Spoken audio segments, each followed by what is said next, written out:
IBC ko naman, mapanggan, malpasin. Sana all. Masipag makimarites. Matapang kapag lasing. Hindi po. Nyati sursurong taobingan. Daday. Oh. So, naman ta assignment ko. Pinyaman atan, ang pinimamin nga gisuraw. Daddy siguro makimarites. Ay, ako, bigbigat, marmaritis man na ito, bubranan. IBC ko naman, mapanggan, malpasin. Daddy mo. Pinyata yung gamin nga assignment, pagkita man. Naglakan sa amag ka. Kinay ko na lang mo dito yun eh. Oh, dugtungan ang pangungusap. Kuna na lang mo dito eh. Oh, dugtungan lang adi pangungusap. Oh, for example ka, si Maria ay maganda. Oh, dahil siya ay natutulog ng maaga. Kuna na. Oh, adi example na kasjay. Dugtungan lang adi sentence. Ah?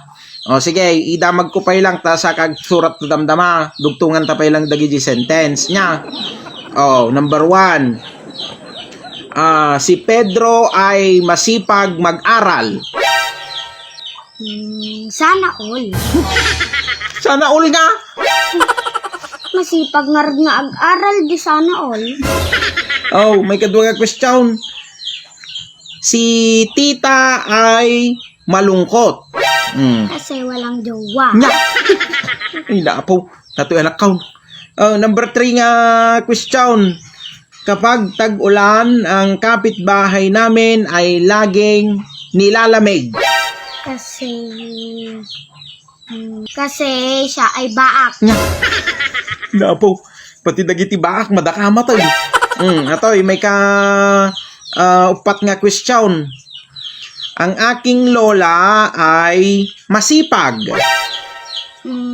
Masipag makimarites. Naapo. Dito yun. Pati dagiti maritisan. Dati mate. May kalimang nga question. Ang aking tatay ay matapang. Matapang kapag lasing. Nyamot tayo, anak ko. Babay na mo. Datoy, mauding nga question. Kung ano dito ay, mabait ang aking ina.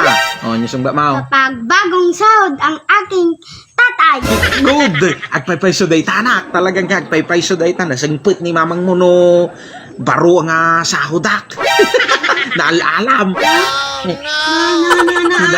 Nyati sursurong taobingan. Awan bakit? Kunak talaga nga nasingput ka. Kabulastugan, sursurong taobing